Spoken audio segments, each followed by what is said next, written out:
How old were you when you discovered the ability to sing?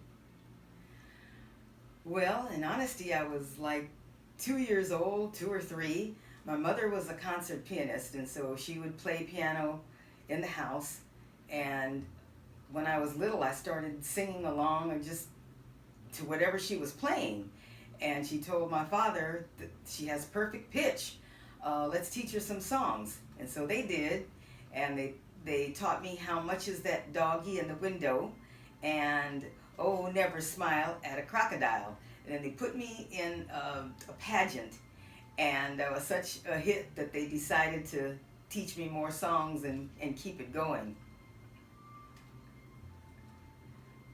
Did you always have the desire of becoming a professional singer while growing up? Actually, I was a dancer first. And so they focused on dancing routines, and eventually they put my brother in the act. And so we started off as dancers and didn't really sing until much later. We incorporated it in and out of the dancing. Did you have the support of your family when you decided to pursue a music career?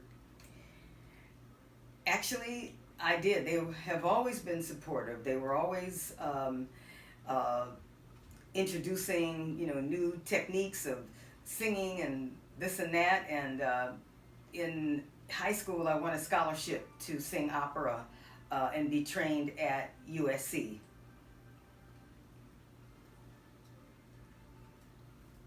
In 1957, you and your brother released an album on Columbia Records entitled Calypso Songs for Children.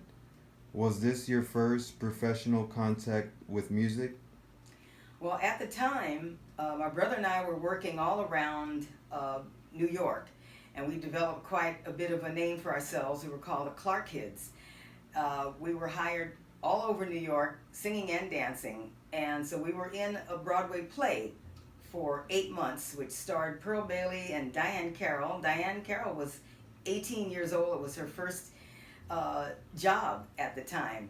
And so, as we were in this Broadway play, which went on for, I want to say, 7 or 8 months, called The House of Flowers, producers happened to see us there from Columbia Records. And they came to the Broadway producers and they said, we'd love to have these kids come and do an LP. So the Broadway producers said, well, we can't loan them out because they're performing every day for, until the ends of time, until the show is over. But we were, of course, on Broadway, you go dark every Monday. So the producer said you can have them for 2 days tops. So the Columbia producers took us, and we were in the studio for 2 days straight with a full orchestra, singing and cranking out this album, which turned out to be a very good project. Then we went right back to the Broadway play.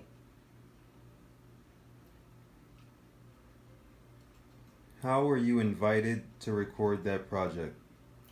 Well, I think that was the question that I just answered, but still, it was a great project, and I think all the songs are on YouTube.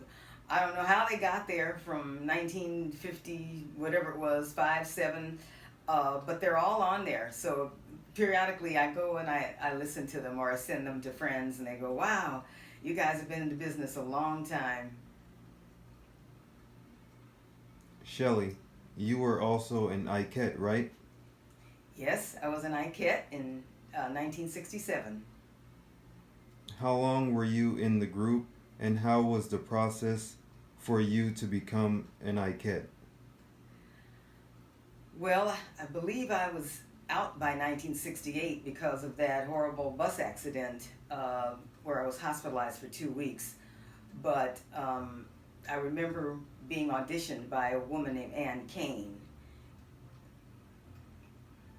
Was there any kind of requirement to be a member of the group?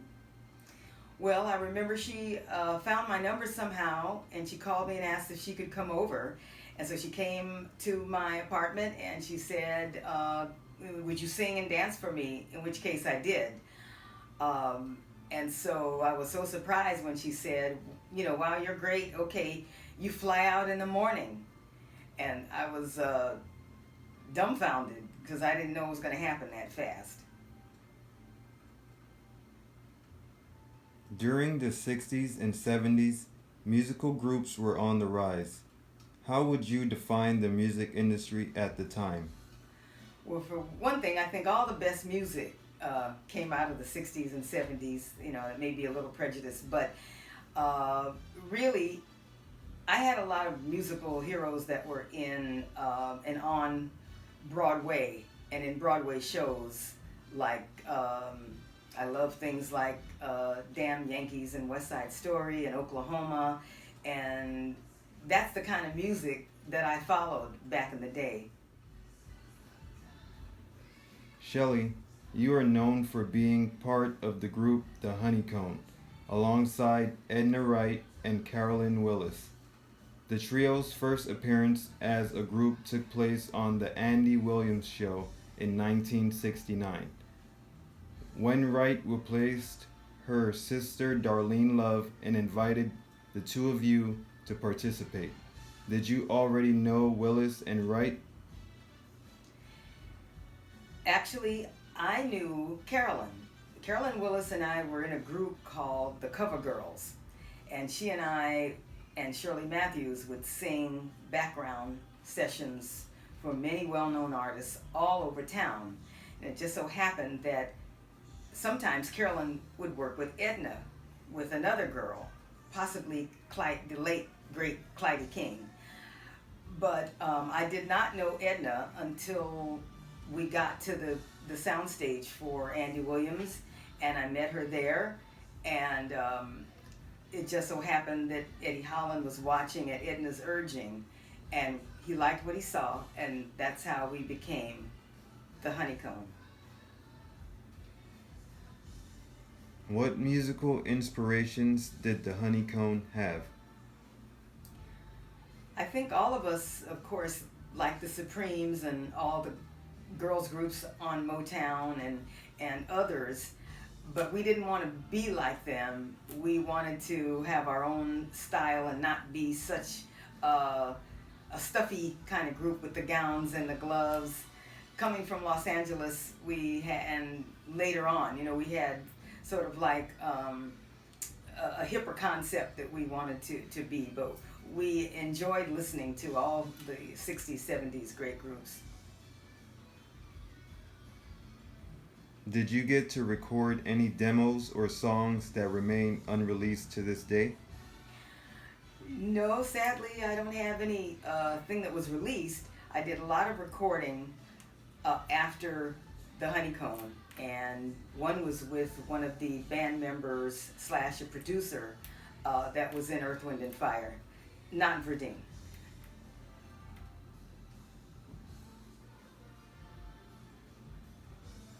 In addition to working with Ike and Tina Turner as an Ikette, you also worked with Little Richard, correct? Yes, that is correct. I had to heal from the bus accident in Los Angeles before I could do any more work. But oddly enough, 7 months after the accident, I was able to dance again. And that's what I was doing with Richard. How was that experience? That was very different. First of all, in a way, I was really scared to travel in buses and tour vans again. But my dance partner and I, a tall, elegant dancer named Byron Gilliam, who danced for Playboy After Dark, and he was on Laugh-In. He and I opened the show for Little Richard. We did 2 dance numbers. And then Richard would come out and do his, his thing, Good Golly Miss Molly and all of that. And I do remember asking Richard every week, are you going to let me sing? Can I sing this week? And he would always say, okay, next week. Okay, next week. And of course, it never happened. So I remained a dancer with Richard for that tour.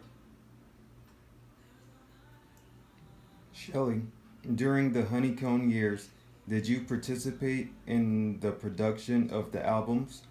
For example, choosing the set list, creating the harmonies, or even songwriting? Well, we actually did sometimes our own harmonies. Carolyn Willis was really good at hearing backgrounds, and so mostly Lamont Dozier was the one that would do the harmonies, but Carolyn was the one that would put it all together. She's a great, great singer. And as far as having anything to do with the lineup, only for stage, we had not too much to do with anything like that for the LPs. The producers and the label, they would put that kind of thing together. But for the stage, we could do our own set list. Yes. Last year, American Soul BET series broadcasted by the BET channel paid tribute to the Honeycomb in one of their episodes. What did you think of the tribute? Well, it was funny because the producers of that called to ask me if I still had my old wardrobe from whatever year that was, and I said no, but you could probably find it on YouTube. That's how I found out that they were featuring Honeycomb, which is appropriate because we were the first group to ever be on Soul Train. And as far as the special goes, I think it was okay. I'm just glad they used our track. They used the real track with Edna's voice and us singing, and I might have picked different girls to be in it, but the ones that were there, it was adequate. Shelly, do you keep in touch with Carolyn Willis? Carolyn Willis, as you may or may not know, did retire from the industry and really doesn't want to be performing anymore. But instead, she's become a bit of a Martha Stewart, and she has her own garden. She grows her own vegetables. She does everything that Martha Stewart does. She makes clothing. And so the answer to that is yes, we keep in touch periodically. Does she still work in the music business? Sadly, Carolyn doesn't really want to have anything to do with it. She's not even anywhere on social media, Facebook and any of that. But she's happy with, not being a part of it anymore. In 1973, you were one of the people Mary Wilson considered to replace Jean Terrell in the Supremes. Did Mary call you to do an audition? Tell us about that. No, Mary just knew right away that she wanted me for the group. She never asked me to audition. In her book, she states that Shelly was my first choice. She had a #1 hit on Billboard charts, across the world. And so she knew that, she didn't need to audition me. But when she came to my house, she did ask me would I consider. And she was very kind. Mary's the sweetest person you could ever know. But I told her that I wanted more control over my life, in which case, when you're in a group, you're having to consider suggestions from the other girls, from the management, from the record company. And I had my experience with that, with the Honeycomb. And I just said I wasn't going to do any more girls groups, but I would do other things in the industry. After the end of the Honeycomb, did you join or were asked to join any other group? If so, which group? No, after the Honeycomb, I avoided, getting in other groups. I did a lot of solo projects, even, a couple of TV shows, which was, the best one was Hot City Disco, which is on YouTube, where I was the star of that show. and Verdine was the one that ended up being the music supervisor. So it was a great show, kind of like Solid Gold on that order.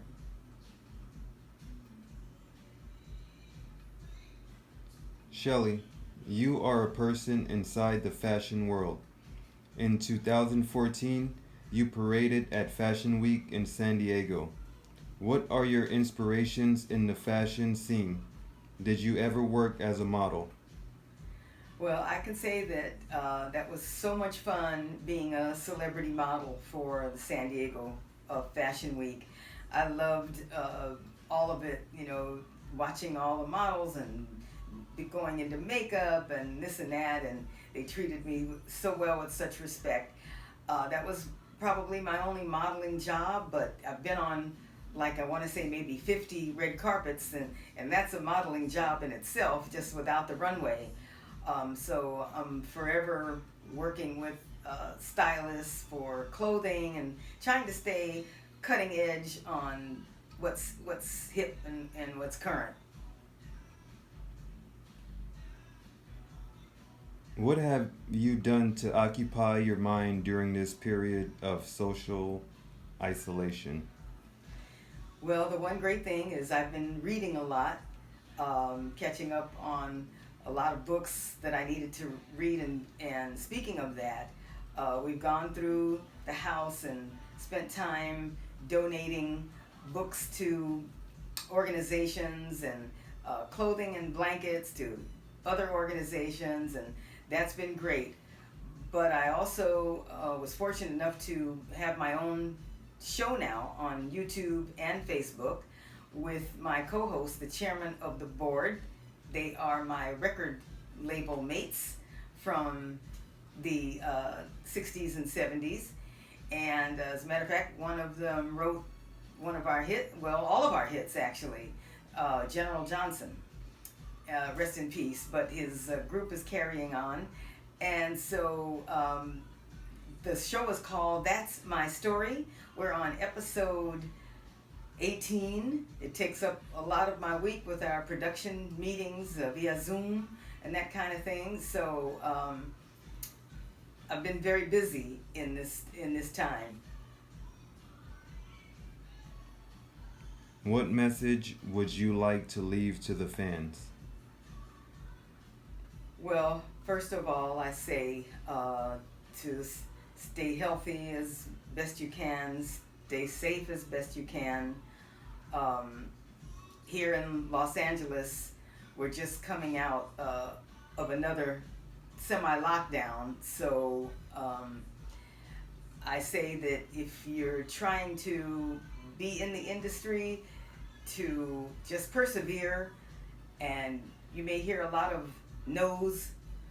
You may have hundreds of people telling you no, but just remember, one yes will open up a door for you, and you will get the confidence to just keep going, and just keep going no matter what. Sing, play, dance in your home, do whatever you need to do to get your life off the ground. Read, and mostly learn the business of show business. We all know that we want to be on stage, but we also sometimes don't take into consideration that we need to know publishing and royalties and how to start our own company, and things like that. So that would be my advice.